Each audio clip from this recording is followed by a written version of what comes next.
Hello बच्चों, let's see this question and here this question says arrange the following events. आपको यहाँ पर ये 3 इवेंट दिए हुए हैं, आपको इन्हें सिस्टमेटिक वे में अरेंज करना है। पहला है Sri Lanka emerge as an independent country. तो श्रीलंका एक आज़ाद देश बना था। कब बना था वो हम बताएंगे। Sinhala recognised as the official language of Sri Lanka. अब सिन्हाला जो है वो श्रीलंका की ऑफिशियल लैंग्वेज बन गई थी, यानी कि सरकारी कामकाज जो भी है वो सिन्हाला लैंग्वेज में होने लग रहा था, सरकारी भाषा बन गई थी। नेक्स्ट है civil war ended in Sri Lanka. और फाइनली श्रीलंका में ये जो पूरा डिस्प्यूट हुआ था मेजोरिटेरियन रूल का, वो एंड होता है। सिविल वॉर कब होता है वो बताना है आपको। तो यहाँ पे हम बात करेंगे श्रीलंका के मेजोरिटेरियन रूल की, इसलिए क्वेश्चन का की कंसेप्ट है मेजोरिटेरियन रूल इन श्रीलंका। अब देखिए स्टार्टिंग से चलते हैं। श्रीलंका कब आज़ाद हुआ था?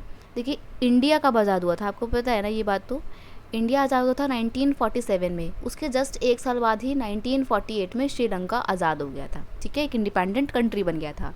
फिर श्रीलंका में क्योंकि सिन्हाला कम्युनिटी की मेजॉरिटी बहुत ज़्यादा थी, यानी कि पॉपुलेशन में उसका शेयर 74% था, तो वो एक मेजॉरिटी कम्युनिटी थी, इसलिए उन्हीं की लैंग्वेज को, सिन्हाला लैंग्वेज को ऑफिशियल लैंग्वेज डिक्लेयर कर दिया गया था 1956 में। ठीक है, फिर जब मेजोरिटेरियन रूल इस्टेब्लिश होता है श्रीलंका में, तो जो बाकी की माइनॉरिटी कम्युनिटी हैं उनको बिल्कुल भी अच्छा नहीं लगता है कि क्यों सिर्फ हर जगह मेजॉरिटी कम्युनिटी को ही फेवर किया जा रहा है।